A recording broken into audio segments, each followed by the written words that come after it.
Fine student, modern Indian history, और ये हम लोग का लेक्चर 9 होने जा रहा है। तो अभी तक बहुत कुछ पढ़े हम लोग।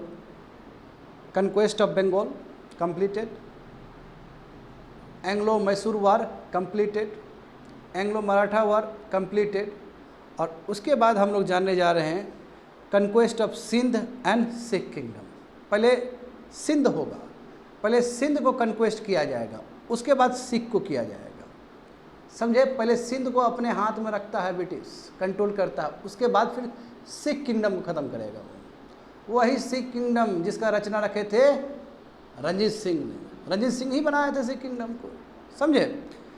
तो ये लेक्चर 9 होगा हम लोग का। यहाँ पे देखो क्या क्या अभी तक किए हम लोग। एडवेंट ऑफ यूरोपियंस कंप्लीटेड, है ना। Individual traders completed. Era of company देख रहे थे, प्लासी कंप्लीट हो चुका है, उससे पहले वाला भी कंप्लीट हो चुका है। 1757 टू 1857 जहाँ पे हम लोग देख रहे हैं ब्रिटिश ईस्ट इंडिया कंपनी का जो हेजिमोनी है, सुपरमेसी, यही पोर्शन हम लोग यहाँ पे देख रहे हैं। ठीक है, कैसे British east India company Bharat को अपना गुलाम बनाया स्टेप बाय स्टेप। तो आज की क्लास में हम लोग जानने वाले हैं कि कैसे सिंध को कैसे ब्रिटिश ने कैप्चर किया है और सिख किंगडम को कैसे कैप्चर किया है, जबकि सिख किंगडम तो कैप्चर होने वाला चीज़ ही नहीं था, बहुत पावरफुल किंगडम।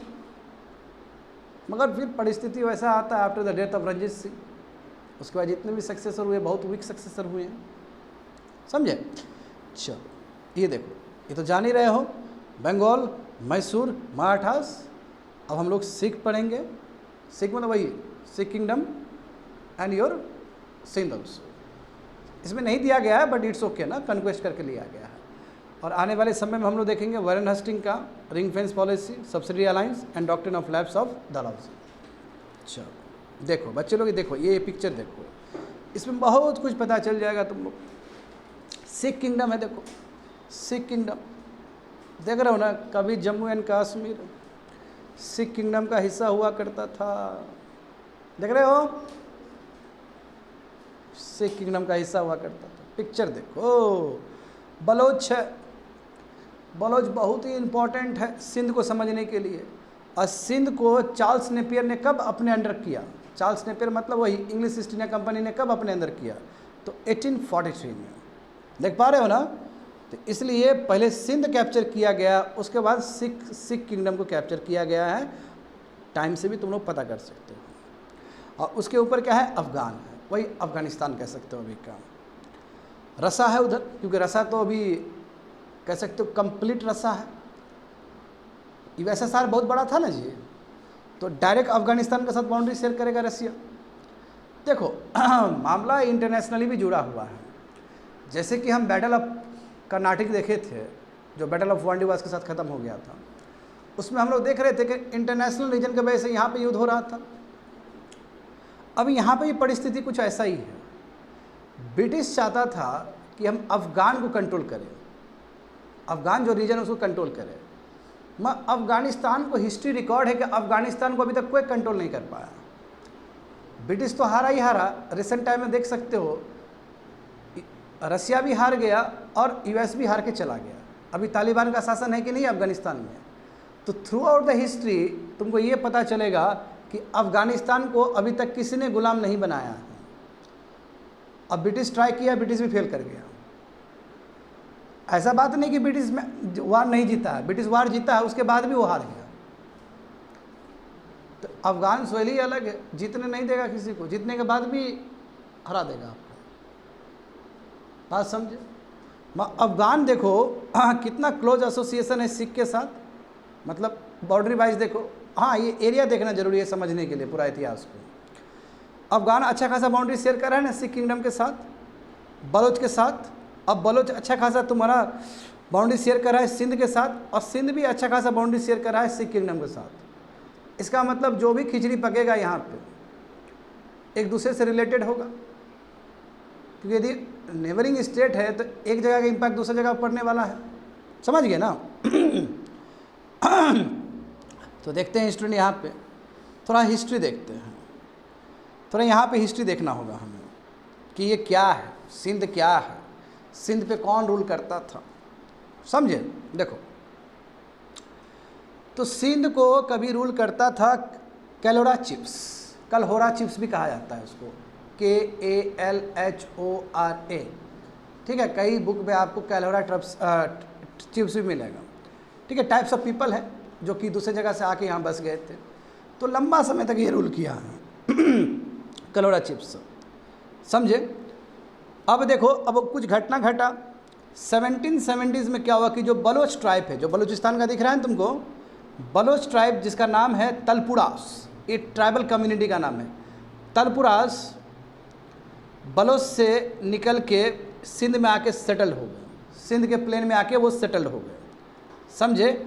और वो लोग बहुत ही बेहतर सोल्जर्स थे और हार्ड लाइफ को जानते थे कि कैसे हार्ड लाइफ को एडॉप्ट किया जाए।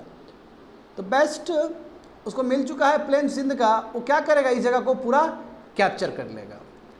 और जो कलहोरा चिप्स जो कि इतना पहले से जो चल रहा था उसको ख़त्म कर देगा। तो यहाँ पे यानी कि यहाँ पे तुम्हारा पावर ट्रांजिशन हो रहा है स्टूडेंट, पावर ट्रांजिशन हो रहा है ना, बिल्कुल। तो सिंध रूल करता, सिंध को कौन रूल करता है, कलहोरा चिप्स।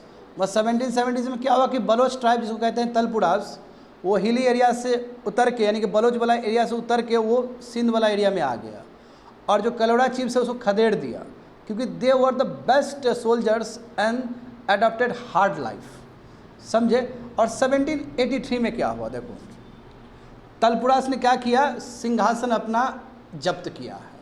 और उस समय जो मोनार्क होते थे, यहाँ पे मोनार्क भी होते थे, जो नॉमिनल हेड, उसने भी इस चीज़ को स्वीकृति दिया है कि ठीक है, मीर फतेह अली खान क्या बनेगा, यही तुम्हारा रियल किंग बनेगा, यही रियल एग्जीक्यूटर बनेगा, बात समझे। बट एक शर्त था, जितने भी इसके ब्रदर्स हैं, यानी कि सिंध में जितने ही प्रोविंस होंगे ना, सब ब्रदर्स को बांटना पड़ेगा। और यही जो ब्रदर्स है, जो सिंध का जो बंटवारा हुआ, सिंध में बहुत सारा एरिया आएगा, उसमें हैदराबाद भी आएगा, ऐसा बहुत सारा प्रोविंसेस आएगा, बात समझे। तो यहाँ से एक टाइटल शुरू हुआ जिसको बोलते हैं आमिर्स। तो इसलिए बच्चे लोग, आमिर जो टाइटल है, जैसे जैमुरीन किए थे ना, जैमुरीन कैलिकट से रिलेटेड है, तो आमिर जो एक टाइटल है, जो कि ये भाई लोग, अब ये जो इसके जो भाई लोग सब है, मीर फतेह अली खान का भाई लोग उसको अडॉप्ट करेंगे, एंड दे वो become the amirs of the Sindh, कि सिंध के अलग अलग प्रोविंस में क्या कर रहे हैं, वो अपना पावर एक्सरसाइज कर रहे हैं। आ रहा है समझ में क्या बोल रहे हैं हम, देखो। और कलहोरा जो प्रिंस था उस समय, उसको बाहर निकाल दिया गया, देश से बाहर कर दिया गया, और पूरा सिंध पे कंट्रोल किया। तो इसके बाद तुमको यानी कि जो संघर्ष देखने को मिलेगा वो किसके किसके बीच में देखने को मिलेगा, तलपुरा वर्सेस इंग्लिश, क्योंकि कलहोरा चिप्स खत्म हो चुका है। और जिस मैं मोनार्क का बात कर रहा हूँ, जिस मोनार्क ने मीर फतेह अली खान को रियल एग्जीक्यूटर बता दिया, रियल अथॉरिटी बताया, उस मोनार्क का नाम है दुरानी मोनार्क। तो दुरानी मोनार्क ने बोला कि ठीक है, तुम रूल करो, कोई दिक्कत नहीं, तुम ज़्यादा पावरफुल हो, यू कैन डू इट, ठीक है। बट शर्त ये है कि आपको ये जो कंट्री है, ये सिंध है, अपने भाई में भी बांटना होगा। ये जो कॉन्सेप्ट है स्टूडेंट, इसी को बोलते हैं 4 यार्न। क्या बोलते हैं, 4 यार्न। तो उसके बाद क्या हुआ, इस सिंध को 4 यार्न को कन्वर्ट किया गया, यानी कि उसको डिवाइड किया गया आमिर्स के बीच में, यानी कि लॉर्ड्स ऑफ सिंध के बीच में, और यहीं से आमिर्स टाइटल आया है। तो कोई भी बोलेगा, इसे बाद में ब्रिटिश ने यही किया कि आमिर लोग जो है वो गलत काम कर रहा है सिंध में, तो on the pretext of miss governance, ठीक है। जैसे चार्ल्स नेपियर से पूछा गया कि आप जो सिंध कंट्रोल किए हो सही किए हो, तो चार्ल्स नेपियर ने क्या बोला, स्टेटमेंट दिया कि हमारा कोई अधिकार नहीं है सिंध को कंट्रोल करने का, हम फिर भी करेंगे क्योंकि वहाँ का आमिर लोग जो है वो बदमाशी करके रखा है, ये स्टेटमेंट था उसका। तो वो आमिर का मतलब वही है कि जो प्रोविंस को कंट्रोल करके रख रहा है। 4 यार कॉन्सेप्ट आया समझ में, बिल्कुल। तो देख पा रहे हो ना, sovereignty of Sindh was transfer to the Talpuras. Talpuras का है एक ट्राइबल ग्रुप है जो कि बलोच से आके सिंध के प्लेन एरिया में बस गया, सेटल हो गया, और उसके बाद वो पावर भी अपने हाथ में रख लिया। और इस चीज़ को जो ओके कहा है, जिसने हरी झंडी दिया है, तो वो दुरानी मोनार्क है। और मोनार्क बहुत पहले से चल रहा है, समझ गए ना, मोनार्क नाम के लिए मोनार्क है, मतलब मोनार्क रियल पावर नहीं है उसके अंदर। अब यहाँ देखो बच्चे लोग, अब हुआ क्या, थोड़ा घटना देखो, इतिहास का ये घटना है, बहुत इंपॉर्टेंट घटना सब ये देखो। हालांकि देखो फरमान का टाइम था ना, फरमान मतलब फैक्ट्री खोलने का जो अधिकार है, अदस्तक का मतलब क्या होता है, फ्री पासेस।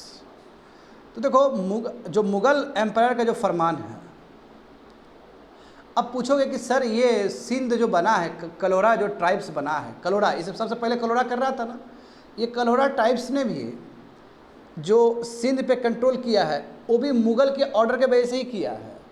मुगल ने क्या किया था, ऑर्डर दे दिया था, मुगल के अप्रूवल से किया है।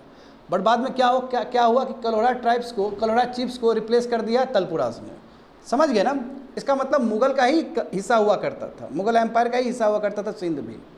समझ गए, वो अलग स्टेट नहीं था, मुगल के सुजनिटी के अंदर ही आया करता था सिंध भी, क्योंकि मुगल का जो कंट्रोल था वो लाहौर तक था, बहुत ऊपर वाला एरिया, अफगानिस्तान के पास वाला एरिया तक था, मुगल का साम्राज्य बोल रहा हूँ। अब यहाँ पे देखो जो फरमान इशू हुआ है मुगल एम्पायर, क्या होगा ये, शाहजहाँ, लिखो शाहजहाँ थे उस समय, 1630 में शाहजहाँ रूल कर रहे थे। तो उन्होंने इंग्लिश को दिया था कि आप बिल्कुल सिंध रीजन में आप ट्रेड कर सकते हो, कोई दिक्कत नहीं, आप वहाँ पे भी ट्रेड कर सकते हो।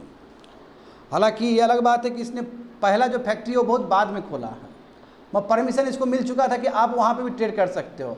तो इंग्लिश ईस्ट इंडिया कंपनी वहीं ट्रेड करेगा जहाँ पे इकोनॉमिक वायबिलिटी हो, जहाँ पे ट्रेड होता हो। सही बात है कि नहीं है? तो देखो इसका मतलब क्या हुआ कि इसका ये फरमान जो जारी किया गया मुगल एम्पायर के द्वारा कि इंग्लिश को पूरा प्रिविलेज है, जैसे बाकी पोर्ट वो इंजॉय करता है उस तरह वो सिंध पोर्ट भी इंजॉय कर सकता है, क्योंकि बाकी पोर्ट भी खोल दिया गया था ट्रेड करने के लिए इंग्लिश को। तो सिमिलरली सिंध का जितना ही पोर्ट है वहाँ इंग्लिश भी आराम से इंजॉय कर सकता है, आराम से ट्रेड कर सकता है। समझ गए ना? तो फलस्वरूप क्या हुआ, फर्स्ट टाइम कंपनी का यदि सिंध में फैक्ट्री खुला है तो वो थाटा में खुला है। देखो जगह देखो, थाटा सिंध में फर्स्ट फैक्ट्री सिंध में जो खुला था वो 1775 में खुला था कंपनी का, ब्रिटिश ईस्ट इंडिया कंपनी का। ये क्रोनोलॉजी है स्टूडेंट, फरमान तो बहुत पहले ही मिल गया, समझे? मैं वो फर्स्ट फैक्ट्री कब खोला, 1775 में खोला। कहाँ पे, थाटा में, जो कि सिंध का एक जगह है। देखते हो ना, बहुत ही सी के नज़दीक है कि नहीं, अरेबियन सी के बहुत नज़दीक है ना।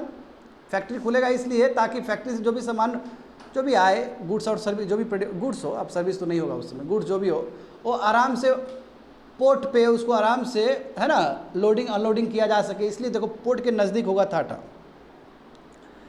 अब यहाँ पे देखो कुछ घटना घट रहा है स्टूडेंट। हाँ, अर्ली 19th सेंचुरी यानी कि शुरुआत का जो 1800 का जो पीरियड है, शुरुआत का, English started to show an interest in Sindh as British wanted to create a buffer state between Russia and British India. देखो रसिया, यहाँ पर रसिया कैसे आ गया, और यहाँ पे तुम्हारा नेपोलियन भी आएगा।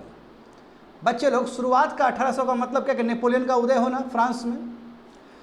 और नेपोलियन जो है वो पावर के लिए पागल है, यूरोप को तो अपने हाथ में कर ही लिया था, और जहाँ जहाँ दूसरा पावर सब कैप्चर करके रखा है वहाँ पे भी उसका ध्यान है नेपोलियन का।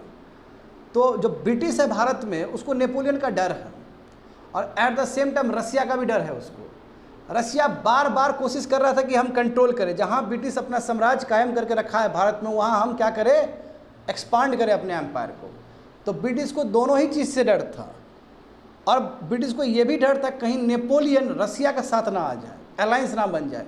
यदि दोनों बिग पावर, रसिया भी बिग पावर और नेपोलियन तो यूरोप में सबसे बिग पावर है, उसने नाको दम कर दिया था स्टूडेंट, समझे? यदि नेपोलियन और रसिया ये दोनों एक साथ आ जाए तो फिर ब्रिटिश का जो साम्राज्य है उसको बचाना मुश्किल हो जाएगा।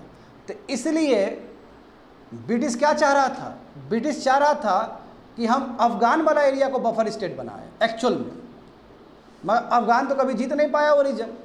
जब अफ़गान नहीं जीत पाए तो अफ़गान के जो नज़दीक एरिया है सिंध को बफर स्टेट बनाया जाए, ताकि ऊपर से जब रशियन पेरिल हो, यानी कि रशियन का इन्वेजन हो, तो कम से कम Indian territory, British Indian territory बचाया जा सके।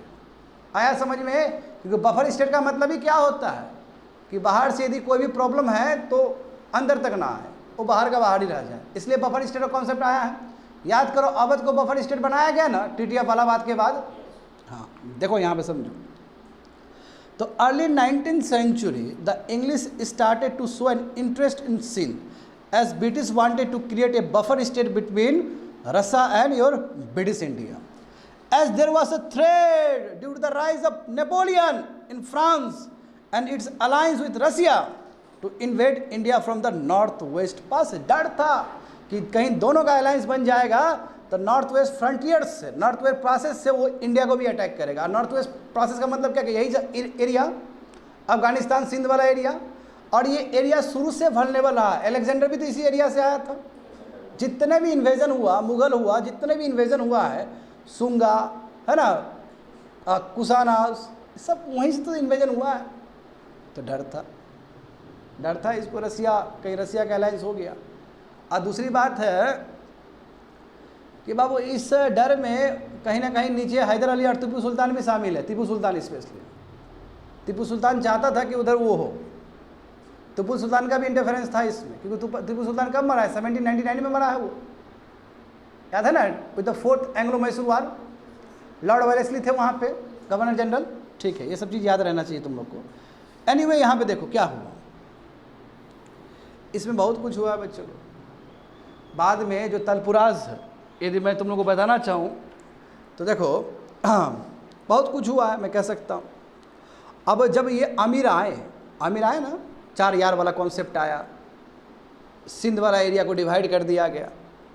तो आमिर ने क्या किया कि कुछ एरिया जोधपुर का रख लिया, राजस्थान वाला एरिया कुछ ले लिया, कुछ एरिया कराची वाला ले लिया, और कुछ एरिया तुम्हारा अफगान वाला भी रीजन लेके बड़ा सिंध बना दिया वो, क्योंकि पावर में हो। तो क्या कर रहा है, बहुत सारा एरिया को कैप्चर करके सिंध को थोड़ा बड़ा बनाया।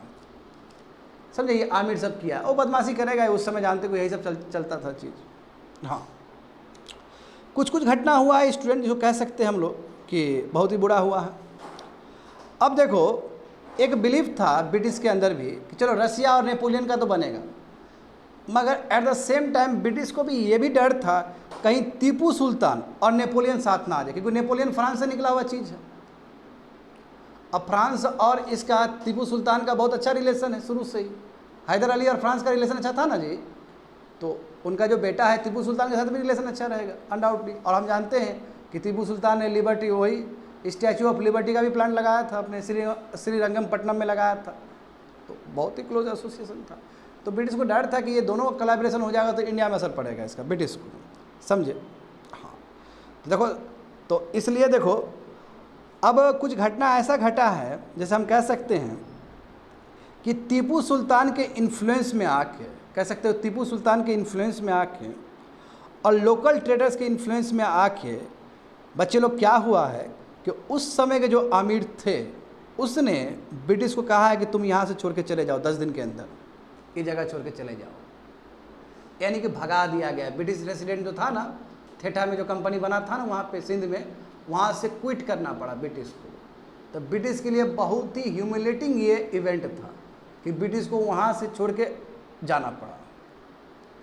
क्योंकि आमिर ने क्या किया, Aamir under the influence of Tipu Sultan, Aamir under the influence of local traders. अभी टीपू सुल्तान जिंदा है, ये 1800 पहले का बात कर रहा हूँ। तो इस वजह से क्या किया कि सिंध से जो आमिर ने भगा दिया उसको, किसको, ब्रिटिश को। तो अब ब्रिटिश तो कोशिश करेगा कि किसी तरह फिर से हम रिलेशन क्रिएट करें सिंध के साथ। बात समझे। तो देखो, अब यही रिलेशन क्रिएट करने के लिए इतना कुछ डेलीगेशन भेजा गया है। लॉर्ड मिंटो, जिसका टेन्योर है भारत में, ये भी गवर्नर जनरल रहे थे 1807 से लेकर 1813 तक। तो इन्होंने एक डेलीगेशन भेजा था, मतलब डेलीगेशन समझते हो ना, मेंबर्स, एक कमेटी भेजा था, उसमें बहुत सारे मेंबर्स होंगे, और उसके जो अध्यक्ष होंगे वो होंगे निकोलस स्मिथ होंगे। तो निकोलस स्मिथ के अंदर एक डेलीगेशन भेजा गया था, और ये डेलीगेशन का रिजल्ट क्या हुआ कि एक ट्रीटी हुआ, वेरी वेरी इंपॉर्टेंट ट्रीटी। ये ट्रीटी ऑफ इटर्नल फ्रेंडशिप है, दोस्ती, सदाबहार दोस्ती, प्योर दोस्ती। 1807 में ये ट्रीटी हुआ, किसके साथ, सिंध के साथ। और क्या हुआ इसमें, करार क्या हुआ कि amirs of Sindh agree to exclude French from Sindh. यानी जो भी यदि फ्रेंच यदि प्रेजेंस है वहाँ पे, तो फ्रेंच को निकालो यहाँ से, समझे, फ्रेंच एक भी नहीं रहना चाहिए। तो ये मान लिया, उस समय के आमिर ने इस बात को मान लिया, समझे। आमिर्स लिखा गया, यानी कि बहुत सारा प्रोविंस होगा सिंध का, जिसमें एक हैदराबाद भी होगा प्रोविंस। तो सब आमिर ने मान लिया कि ठीक है, अब फ्रेंच का प्रेजेंस नहीं रहेगा, ओके, डन हो गया। ये तुम्हारा ट्रीटी 1807 का, सब ट्रीटी इंपॉर्टेंट है। एक दूसरा डेलीगेशन भी भेजा गया विलियम बेंटिक के टाइम में, वही विलियम बेंटिक जिसने sati act pass, abolition of sati act pass किया था ना, with the help of Raja Ram Mohan Roy. William Bentinck 1828 से लेकर 1835 तक इनका कार्यकाल चला है। इन्होंने भी सेंट कर्नल पोटिंगर को भेजे थे और वहाँ पे एक बहुत ही इंपॉर्टेंट ट्रीटी हुआ था, that is called treaty of 1832। बहुत इंपॉर्टेंट ट्रीटी है इसमें, और इसमें दो इश्यूज़ को सॉल्व किया गया, दो इश्यूज़ को एड्रेस किया गया। वो दो इशू क्या था कि आमिर अपना टेरिटोरियल और कमर्शियल सॉवरेनिटी को वो करेगा, मतलब क्लेम करेगा, मतलब उसका ही है, और साथ साथ इंग्लिश ट्रेडर्स के लिए भी पासेस मिलेगा वहाँ पे। यानी कि चलो ठीक है, आपका ही टेरिटरी है, आपका टेरिटरी हम कुछ नहीं करने जा रहे हैं, आपको जो मन करता है, आपको जो टैक्स लगाना है, आपको टैक्स हटाना है, वो आपके पास है, आमिर को बोला गया। और एट द सेम टाइम हमारे लिए भी पास दे दीजिए, इंग्लिश ट्रेडर्स के लिए भी पास दे दीजिए, ताकि हम भी ट्रेड कर सकें। तो ये भी ओके हो गया ट्रीटी। समझ पा रहे हो? तो दो इंपॉर्टेंट ट्रीटी हुआ ना, एक 1807 का ट्रीटी हुआ, ये इटरनल फ्रेंडशिप ट्रीटी, और दूसरा जो ट्रीटी हुआ है वो 1832 में हुआ है। इसमें क्या है कि आमिरी क्या होगा, कंट्रोल करेगा, क्योंकि आमिर को भी डर था कि भाई जिस हिसाब से इंटरफेयर कर रहा है तो दिक्कत हो जाएगा।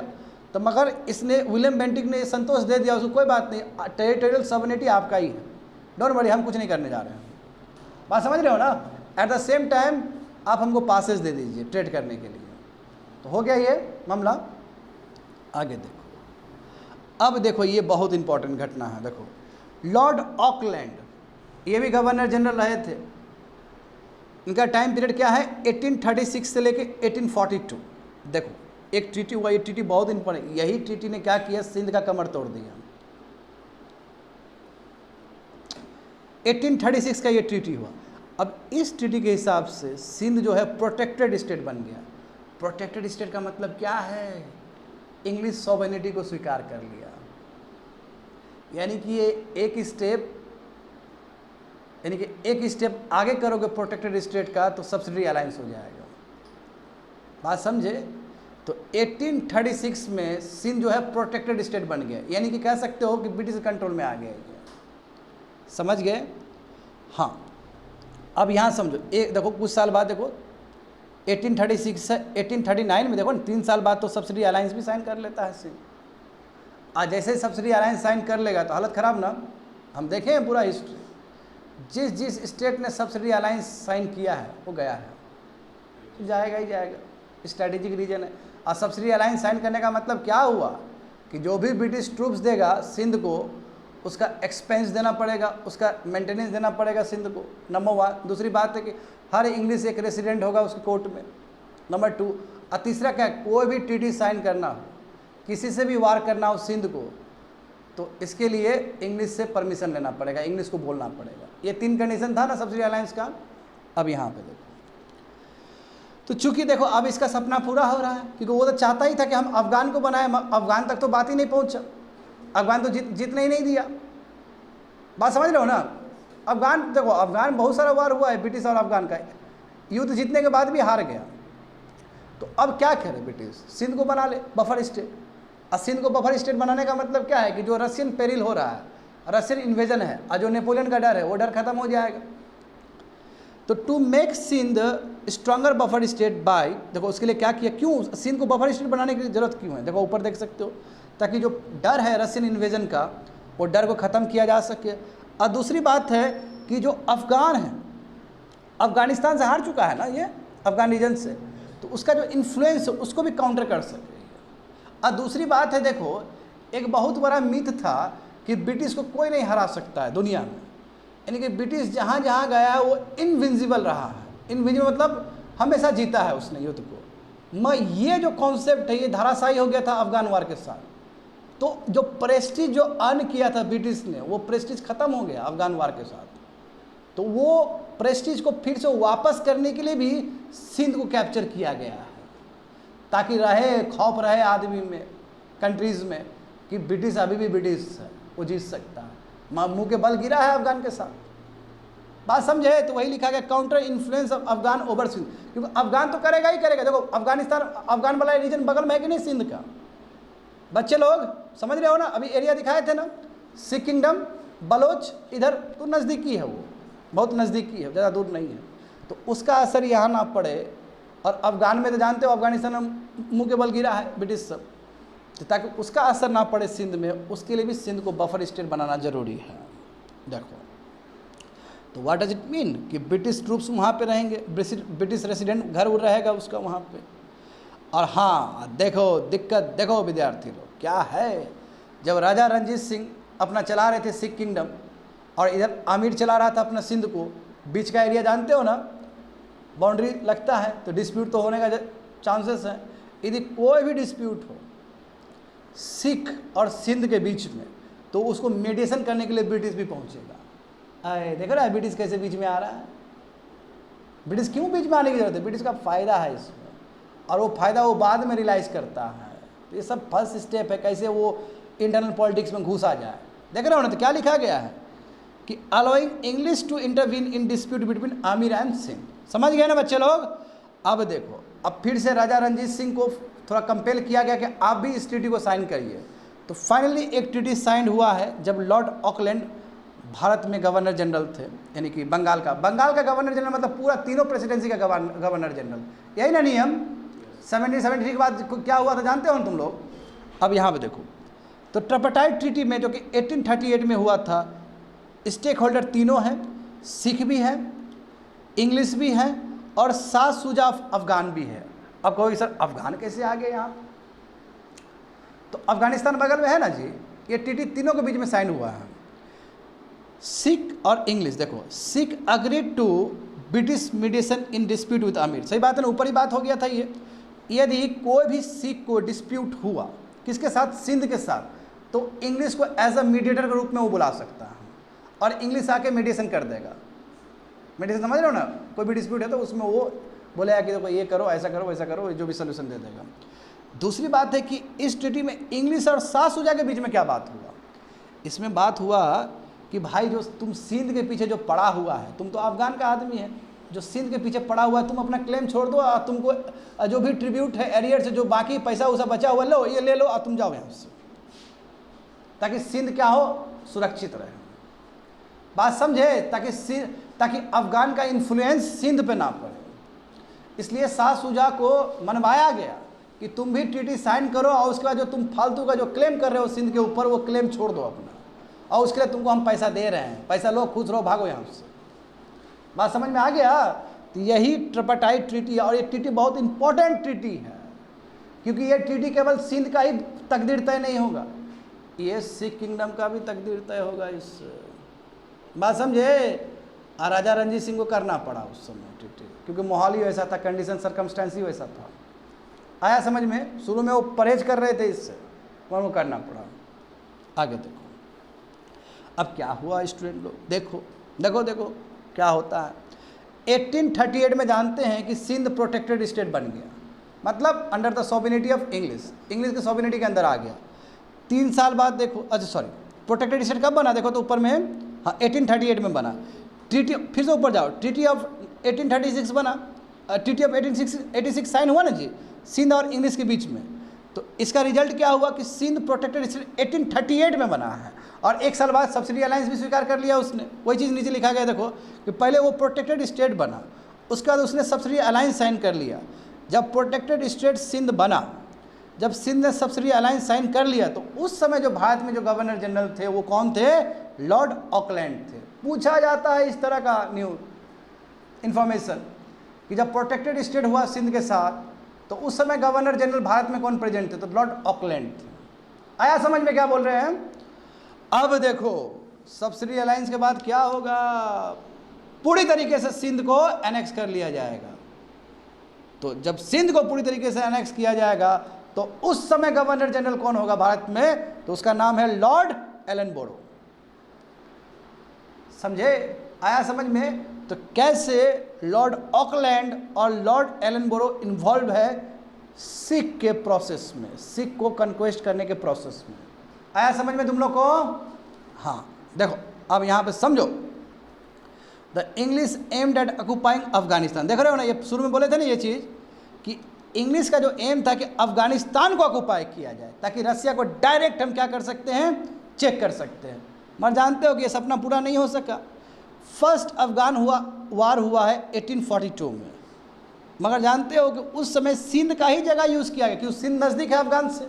वही जगह यूज़ किया गया। उसके बावजूद भी, मैच जीतने के बाद भी, अफ़गान का ये वार जीतने के बाद भी अफ़गानिस्तान को कंट्रोल नहीं कर पाया ब्रिटिश। इसलिए तो मैं बोल रहा हूँ कि ब्रिटिश युद्ध जीतने के बाद भी रियल में युद्ध नहीं जीत पाया, और अफ़गान हारने के बाद भी वो जीत गया। अब क्या हुआ है अफ़गानिस्तान के साथ, तो आने वाले समय में लेक्चर में हम लोग समझेंगे। ठीक है, नेक्स्ट क्लास जो होगा उसमें तुम लोग को अफ़गानिस्तान का हिस्ट्री बताया जाएगा कि ऐसा क्या घटना घट, दोस्त अली के बारे में समझोगे, ये शाह शुजा जो अभी आया है ना ये आदमी, इसके बारे में भी समझो, इसका क्या रिलेशन है अफ़गानिस्तान में, तो वो समझोगे तो ये और बेटर तरीके से समझ पाओगे।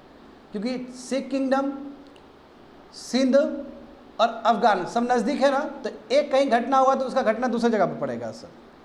जैसे मराठा का असर पड़ा था ना मैसूर पे, मैसूर का असर मराठा पर रहा था ना, बिल्कुल समझ गए। मैं इंग्लिश देखो तो इंग्लिश क्या करेगा जी, तो इंग्लिश क्या करेगा, सिंध को ही कन्क्वायर कर लेगा।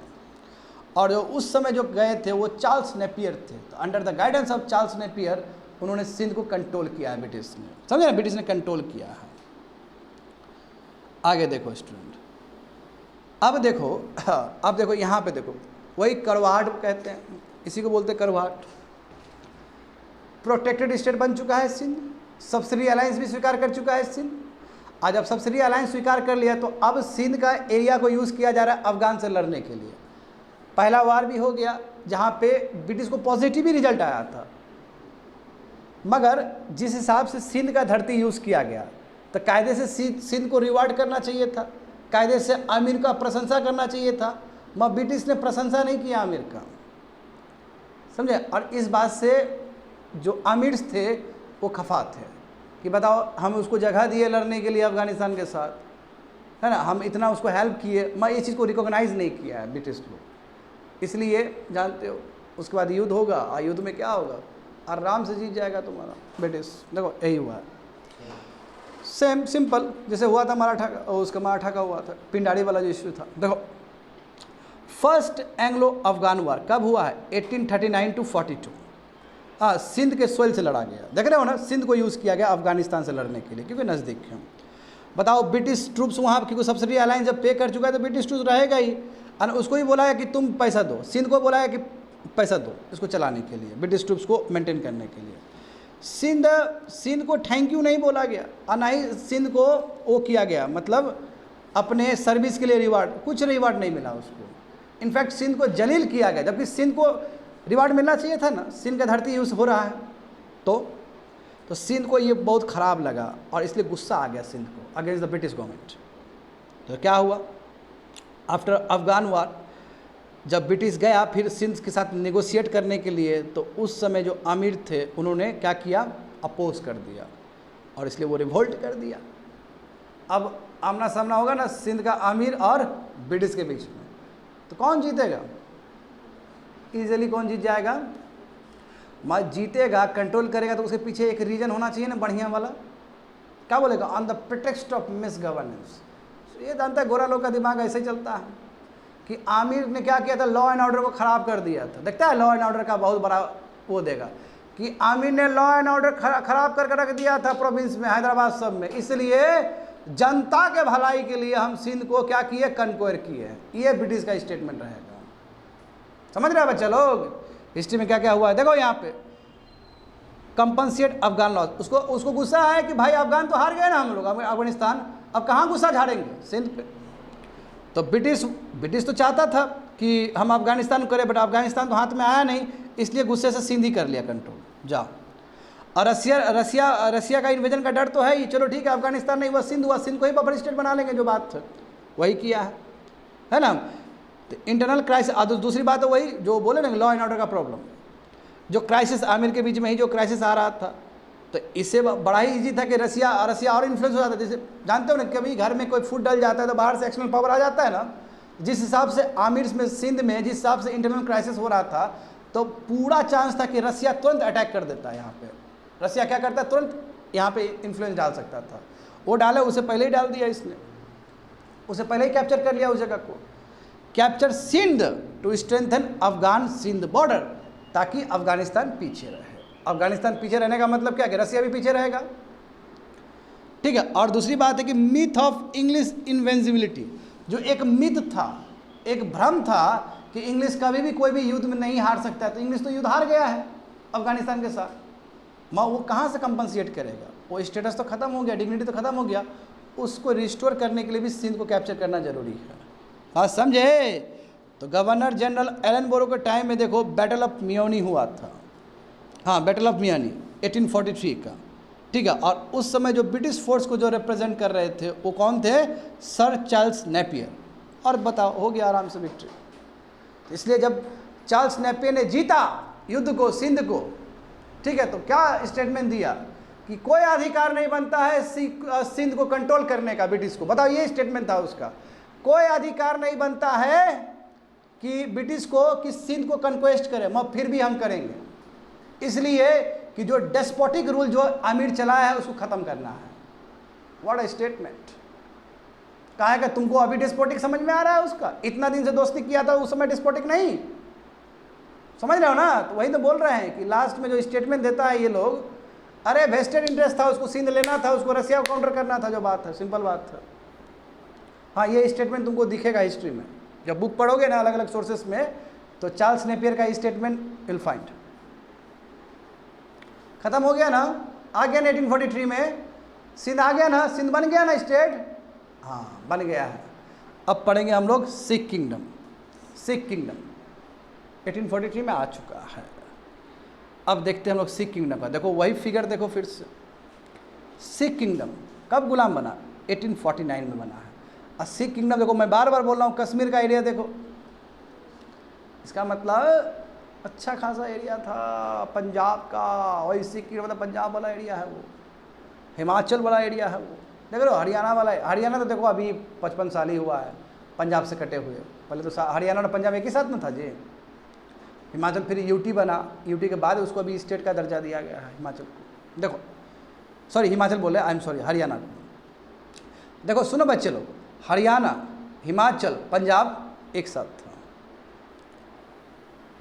After independence of our country. अब यहाँ थोड़ा हिस्ट्री देखो, हिस्ट्री ऑफ पंजाब। गुरु गोविंद सिंह 10वें गुरु थे।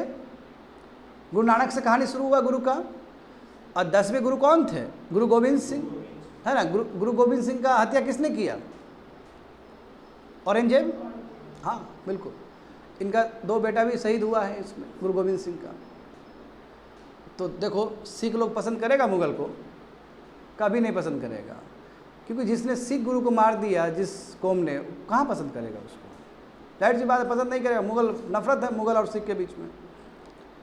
देखो तो गुरु गोविंद सिंह के बाद जानते हो 10वें गुरु के बाद कोई गुरु नहीं बना। गुरु ग्रंथ साहिब ही गुरु है अभी भी सबके लिए। बात समझे बच्चे लोग? जब गुरु गोविंद सिंह से पूछा गया कि आएगा गुरु कौन होगा, सक्सेसर कौन होगा आपको, तो गुरु गोविंद सिंह ने क्या बोला कि जो गुरु ग्रंथ साहिब है, यानी कि जो सबसे सेक्रेट बुक है, जैसे हिंदू का सेक्रेट बुक गीता है ना जी, तो सिख का सबसे सेक्रेट बुक कौन सा है? गुरु ग्रंथ साहिब, जिसको आदि ग्रंथ भी कहते हैं। तो कहा कि जो भी अब जो गुरु है वो खुद स्वयं किताब है। तो सिख के लिए बहुत ही इंपॉर्टेंट है बुक उनका, गुरु ग्रंथ साहिब। उसके बाद गुरु वाला कॉन्सेप्ट खत्म हो गया। यहाँ पे देखो फिर आए, एक से एक लीडर आए। बंदा बहादुर, बताओ, बंदा बहादुर भी एक बहुत इंपॉर्टेंट लीडर थे। इनको भी एग्जीक्यूट कर दिया गया। किसके द्वारा? फारूक सियार के द्वारा। फारूक सियार वही 1715 के आसपास हुआ है ये घटना। बात समझे स्टूडेंट? और गुस्सा, सिख जो कौम है उसको गुस्सा आएगा कि नहीं आएगा? और इससे पहले बहुत सारे और भी सिख गुरु को मारा गया है। देखो जब इसको एग्जीक्यूट किया गया, इसको मारा गया, तो जो सिख पॉलिटी था, सिख का जो सिस्टम था, वो पूरा बिखर गया, लीडरलेस हो गया। कोई लीडर ही नहीं है नेतृत्व देने के लिए। तो इससे क्या हुआ कि अलग अलग जगह पे अलग अलग लीडर्स क्रिएट होना शुरू हो गए। इसी को बोलते हैं हम लोग मिसल्स या मिसलदार्स। तो सिख किंगडम एक किसी के अंदर नहीं है, अलग अलग जगह पे लीडर है, बहुत सारे लीडर्स है, और इसके पास अपना ज़मीन है। भाई सही, जाहिर सी बात है, लीडर बनने के लिए ज़मीन चाहिए आपको, है ना, राजपूत टाइप का कह सकते हो। तो इस तरह 12 मिसलदार्स क्रिएट हुए, इसको मिसल्स भी कहते हैं। मिसलदार तैयार हुए 12, समझे ना। और उसमें देखो एक्सीलेंट मिलिट्री स्किल्स था। और बट दिक्कत क्या था, एक दूसरे से ही लड़ते रहते थे, कन्फ्लिक्ट करते रहते थे। थैंक्स कि राजा रंजीत सिंह वो भी एक मिसलदार थे। हाँ, शुक्राचार्य क्लैन से आते थे वो। क्लैन मतलब समझ रहे हो ना, उनका जो पीछे का डिसेंडेंट जो है शुक्राचार्य क्लैन से आते थे वो बच्चे लोग। रणजीत सिंह कहाँ से आते थे? शुक्राचार्य क्लैन से आते थे। रणजीत सिंह वो शख्सियत है कि बाकी मिसलदार को कंट्रोल कर दिया और ये राजा बन गए। And he is the one who form the Sikh kingdom. Sikh umpire का जो श्रेय जाएगा किसी को तो वो राजा रणजीत सिंह को जाएगा। और राजा रणजीत सिंह स्वयं एक मिसलदार थे, बहुत पावरफुल मिसलदार। अब बाकी मिसलदार को इन्होंने कंट्रोल कर लिया। बनेगा ना सिख किंगडम, पहली बार सिख किंगडम बनेगा। और राजा रणजीत सिंह जब तक जिंदा रहेंगे कोई नहीं आएगा पास में। अभी जस्ट देखे थे ना हम लोग सिंध में कैसे तुम्हारा ट्रीटी साइन हुआ था, ट्रापाटाइट ट्रीटी साइन हुआ था ना वहाँ पे तीनों पावर। और रणजीत सिंह को करना पड़ा था उस समय, मगर रणजीत सिंह जब तक जिंदा थे ब्रिटिश ने वो नहीं किया। British respect Ranjit Singh, in fact British respect करता था रणजीत सिंह को, उनका बहादुरी को रेस्पेक्ट करता था। तुमको पता है खास बात क्या है ब्रिटिश और सिख कौम में? सिख कौम हमेशा लॉयल रहा है ब्रिटिश को लेकर। ब्रिटिश भले ही सिख किंगडम को कब्जा लिया मगर लॉयल्टी मेंटेन रहा। इनफैक्ट इतना भयानक लॉयल्टी मेंटेन रहा, सुनो अच्छे से, 1857 का जो रिवोल्ट हुआ है जिसको हम लोग कहते हैं first war of independence, Bharat का पहला वॉर ऑफ इंडिपेंडेंस, उसमें भी जो सिख रेजिमेंट है वो ब्रिटिश को ही साथ दिया। तो इंडियन पर्सपेक्टिव से देखोगे तो गलत चीज़ हुआ है। कायदे से इंडियन को हेल्प करना चाहिए था, मन नहीं किया। क्यों बोलो सर, ऐसा क्यों नहीं किया? क्योंकि आखिर 1857 का जो रिवोल्ट हुआ उसके बाद बात क्या था कि फिर से बहादुर शाह जफर को फिर से सत्ता पे काबिज करने का बात था, मुगल एम्पायर को काबिज करने का बात था। डू यू थिंक कि सिख रेजिमेंट ये चीज़ बर्दाश्त कर सकता है? ये भी एक छोटा सा रीजन है। और हमेशा लॉयल रहा है सिख किंगडम। सिख जो जितने भी फोर्सेस वो हमेशा लॉयल रहा। इनफैक्ट अभी भी देखोगे तो बहुत लॉयल है, हिस्ट्री है जी। और जितने भी 1857 के लेकर 1947 तक बच्चे लोग मैं बोल रहा हूँ, आज़ादी कब मिला भारत को? 1947 में। यानी कि थ्रू आउट द हिस्ट्री देखोगे तो सिख लॉयल रहे हैं ब्रिटिश को लेकर। ये भी बहुत आयरॉनिकल चीज़ है। यहाँ पे देखो तो राजा रणजीत सिंह ने क्या किया, सिख किंगडम को बनाया। आगे देखो बच्चे लोग, आगे देखो, यहाँ पे देखो, इंग्लिश और रणजीत सिंह के बीच में एक ट्रीटी साइन हुआ, very important treaty, that is the treaty of mutual friendship. दोनों में दोस्ती 1809 में हुआ है। तो आखिर क्यों साइन किया ब्रिटिश ने ये ट्रीटी? क्योंकि जानते हो वही बात है, सेम डर है उसको रसिया का इन्वेजन का। उसको डर है कि नेपोलियन का कहीं अलायंस ना बन जाए रसिया के साथ। सही बात है ना, नंबर वन। दूसरी बात यह है कि for strategic and diplomatic reason Sutlej was made boundary between Punjab and British India. तो क्या हुआ, इसका परिणाम क्या हुआ कि इंडिया और ब्रिटिश इंडिया सिख किंगडम और ब्रिटिश इंडिया का जो नेचुरल बाउंड्री बना है वो सतलज रिवर बना है। ऊपर जाओ बच्चे लोग, फिगर देखो तो, ऊपर फिगर देखो तो सिख किंगडम फिगर देखो, वो जो तुमको पिंक कलर का जो दिख रहा है मैप, यहाँ से एक रिवर चलता है, उसी रिवर का नाम है सतलज। सतलज के वेस्ट की तरफ सिख किंगडम और सतलज के ईस्ट की तरफ इंग्लिश ब्रिटिश इंडिया होगा, नेचुरल बाउंड्री तय हो गया।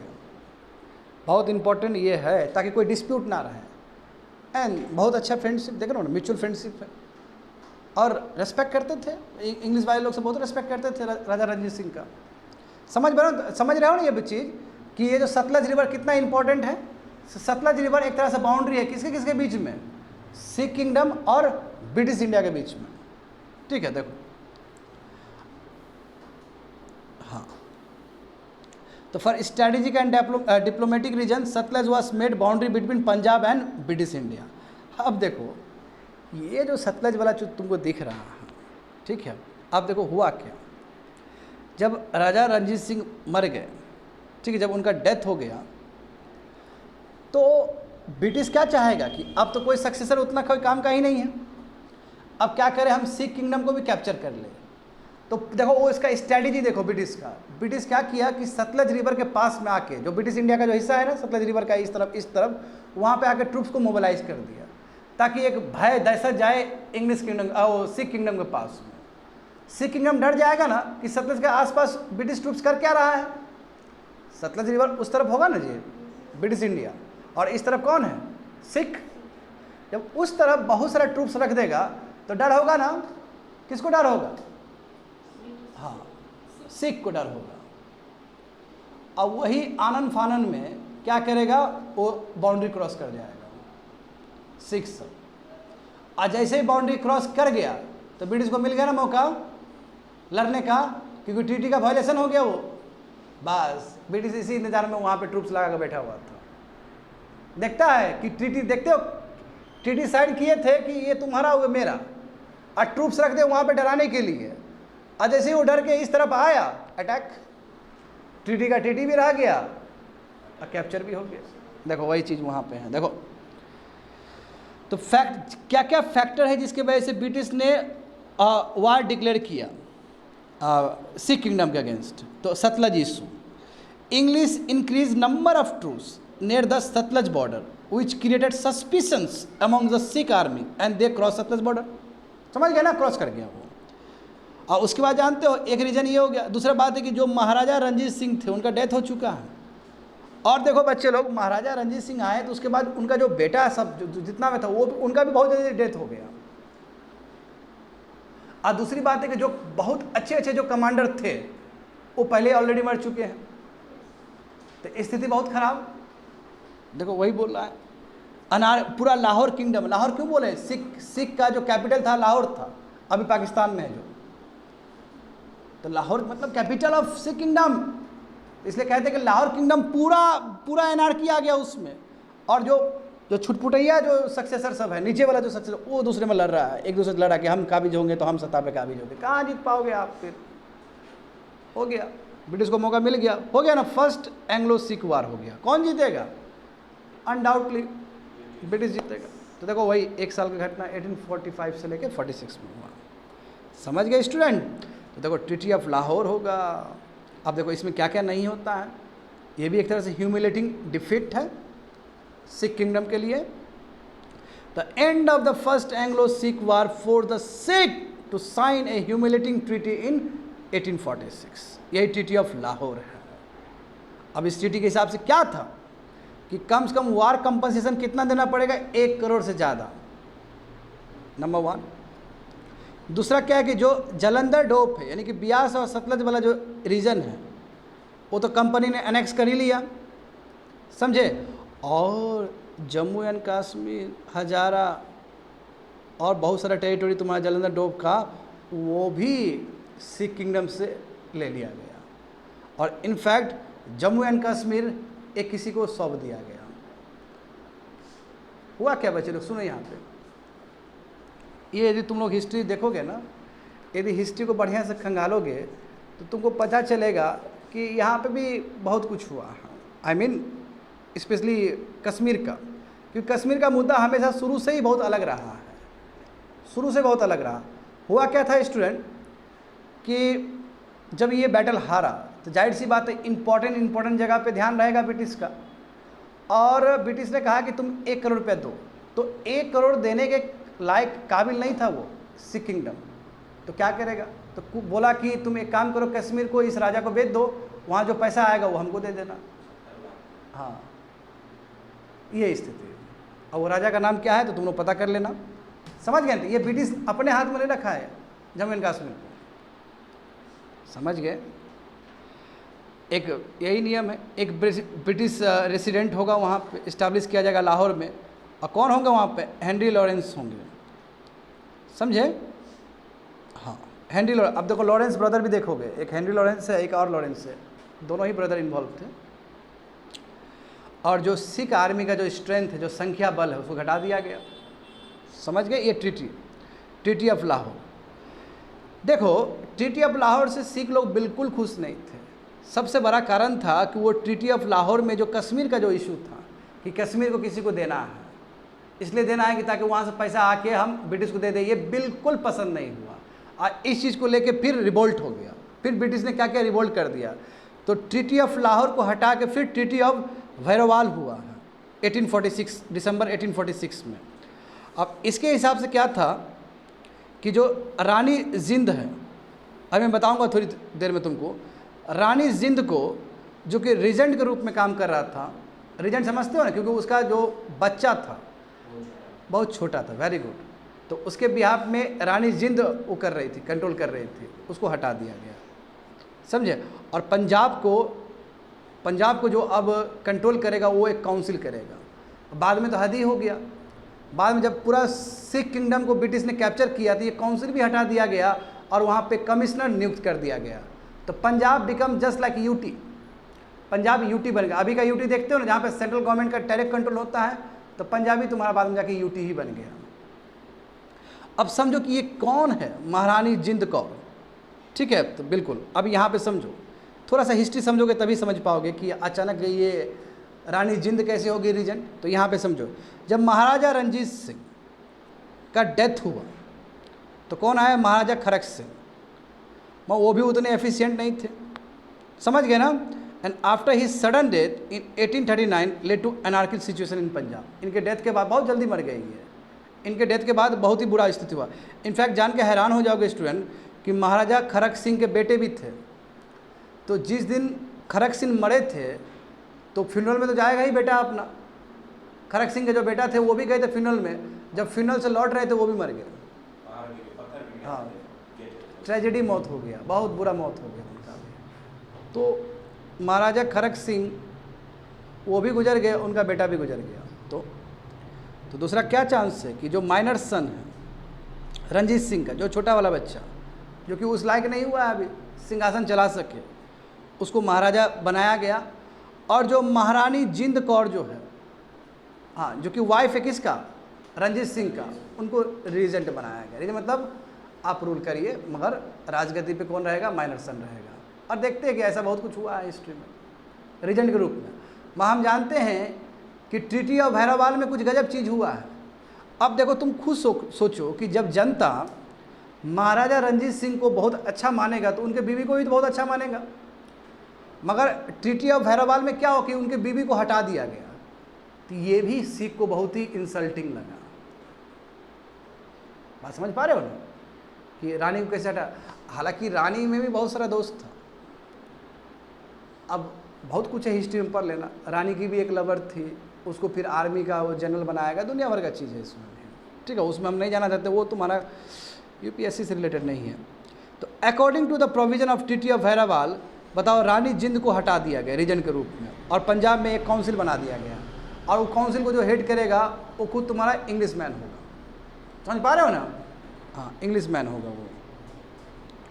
आगे देखो, थोड़ा हिस्ट्री देखो बच्चे लोग, जो पढ़ाए हैं फिर भी देख लो।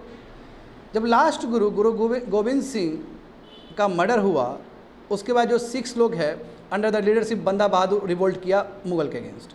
उसके बाद भी हम जानते हैं कि 1715 में बंदा बहादुर को डिफीट किया फारूक सियार ने, और उसके बाद उसको एग्जीक्यूट कर दिया। बंदा बहादुर मर गए। उसके बाद सिख पॉलिटी पूरा लीडरलेस हो गया। बहुत सारे जो सिख सरदार थे, उसका अपना अपना बड़ा बड़ा लैंड था, उसी को हम मिसल्स कहते थे। बहुत ही मिलिट्री स्किल होते थे लोग सब। और ऐसे 12 मिसलदार है ना इमर्ज्ड हुए हैं सिख लैंड में। ये मसलदार बहुत ही स्ट्रांग थे, अच्छा स्किल, मिलिट्री स्किल था, है ना। मगर दिक्कत क्या था कि एक दूसरे से लड़ते रहते थे। उसी में देखो बोले थे ना सुखाचार्य क्लेन, वही सुखाचार्य वहाँ से निकल के आए रंजीत सिंह और उन्होंने कंट्रोल किया था। और सिख किंगडम का कब गठन हुआ है, 1809 में। याद करो, यही टाइम था जब इटर्नल फ्रेंडशिप वाला चीज़ भी हुआ था। बात समझो, शुरू में ही आके ब्रिटिश ने वो किया था।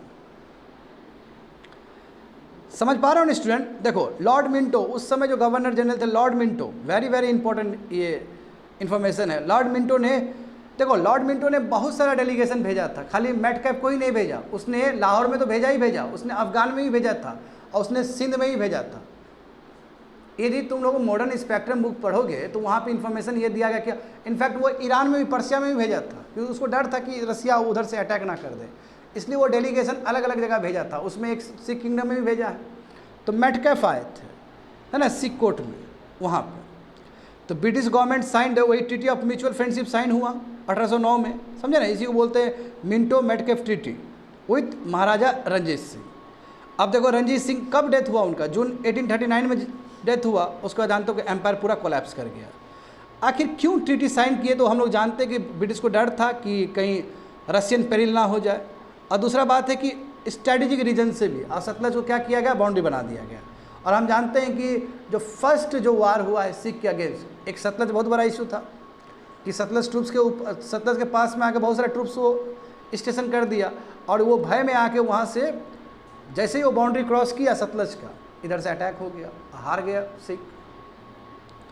दूसरा यहाँ पे देखो सेकेंड एंग्लो वार में क्या हुआ था, very very important, very very important है। देखो आफ्टर Sir Henrik Lawrence, Henry Lawrence आया था ना वहाँ पे रेसिडेंट बनने के लिए, इंग्लिश रेसिडेंट था ना वो, तो Sir Frederick Currie was appointed. देखो ये लाहौर दरबार में रहेगा पॉलिसी को कंट्रोल करने के लिए। सेकंड वही बोला कि सेकंड एंग्लो वार में क्या हुआ, सेकंड एंग्लो वार, क्योंकि अभी पूरा कायम नहीं हुआ है, यानी कि ब्रिटिश ने पूरा कंट्रोल नहीं किया है। इस सेकंड एंग्लो सिख वार होगा तभी जाके ब्रिटिश पूरा कंट्रोल करेगा, तभी जाके Sikh kingdom become the part of British India.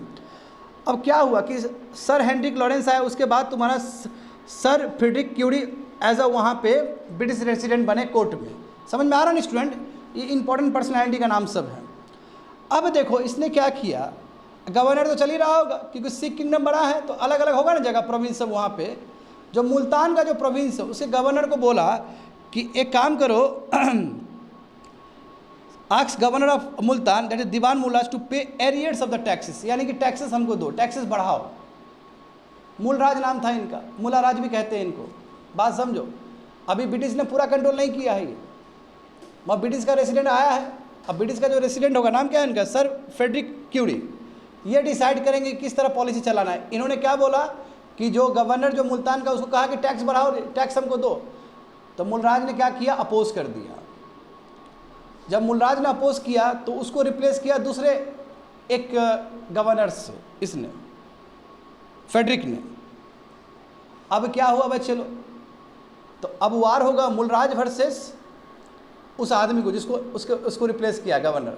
Governor of Multan कौन है, ये मूलाराज है। मूलाराज को हटा के दूसरा कोई कर देगा, दूसरा कोई वहाँ के इंग्लिश क्या करेगा, दूसरा कोई एक सिख को डाल देगा। तो अब आमने सामने कौन है, मूलराज और एक पर्सन जिसको डाला गया। अब ये दोनों के बीच में फाइट होने वाला है, मगर क्या हुआ कि मूलराज ने इसको कन्विंस कर लिया कि चलो हम साथ में उससे लड़ते हैं ब्रिटिश से। तो जो रिप्लेसमेंट किया गया गवर्नर को, वो खुद साथ आ गया मूलराज के साथ। तो अब आमने सामने कौन है, सिख वर्सेस इंग्लिश। बात समझ गए स्टूडेंट क्या हुआ है। हाँ देखो यहाँ पे देखो, वही तो बोल रहे हैं।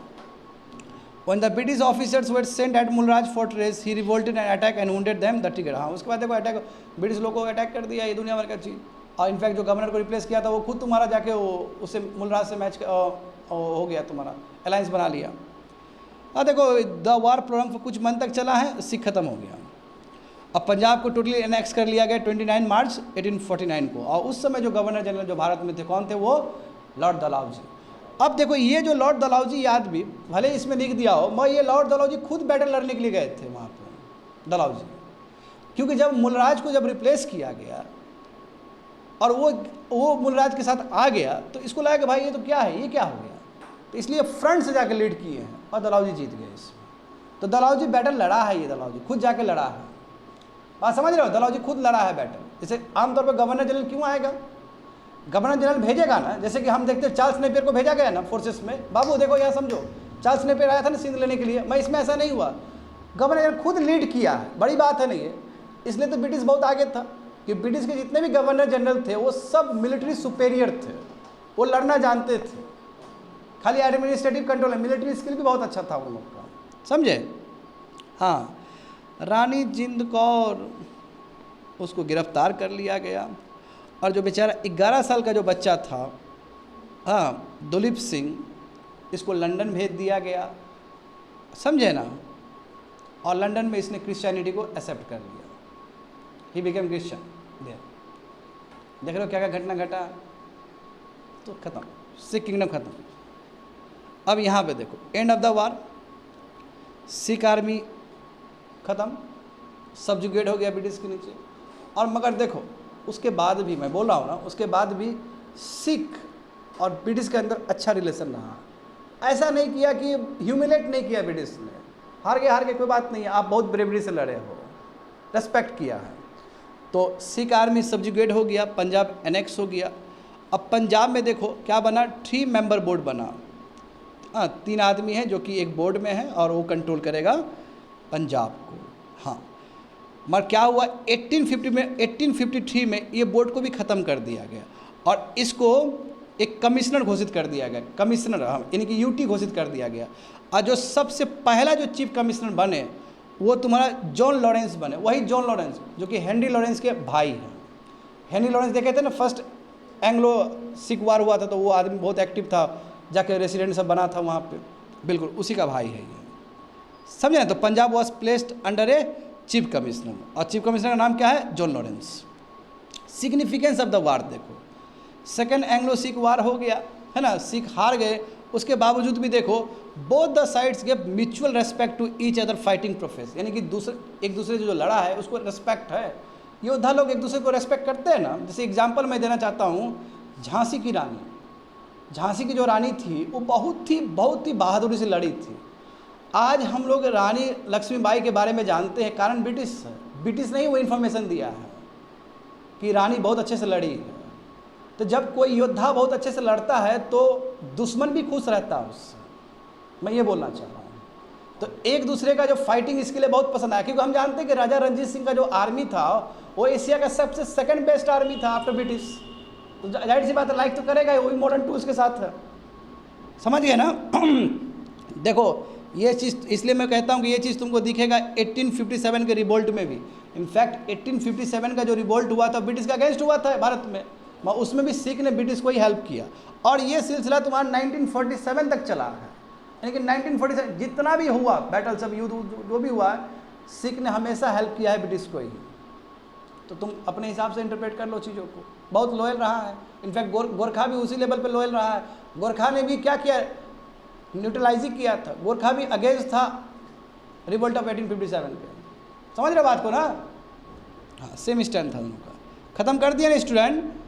तो फर्स्ट वार हुआ, सेकेंड वार हुआ, करेक्ट। सेकेंड वार में क्या ट्रीटी होगा, हाँ ये देखो कि ट्रीटी ऑफ जो लाहौर हुआ था, तो उस समय जो गवर्नर, जो भारत में जो गवर्नर थे, क्या नाम था उनका, लॉर्ड हार्डिंगे थे। और सेकेंड में जो हुआ तो जानते हो उस समय दलाउजी खुद लीड किए हैं, है ना। मगर ट्रीटी तो साइन नहीं हुआ था इसलिए वहाँ पे नहीं लिखा, बट हम जानते हैं कि गवर्नर जनरल कौन प्रेजेंट थे, लॉर्ड दलाउजी, जो कि फ्रंट से लीड किए थे, समझ गए ना। देखो वही साइड में लिखा गया कि पंजाब को एनेक्स कर लिया गया under the governor general lord Dalhousie. Complete ना।